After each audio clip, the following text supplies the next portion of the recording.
كورة من معلول بالراس مجدي أفشع راح شريف يعدل يوسع كورة جول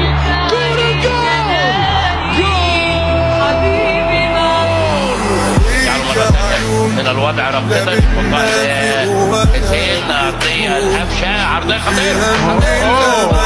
والهدف وفيها من الجمال أسرار عليك كلام يمشي الحزن. حكاية غالي مع كرة القدم في النادي الأهلي لاعبا ولا زال للحديث بقية وصلاح محسن يا ولد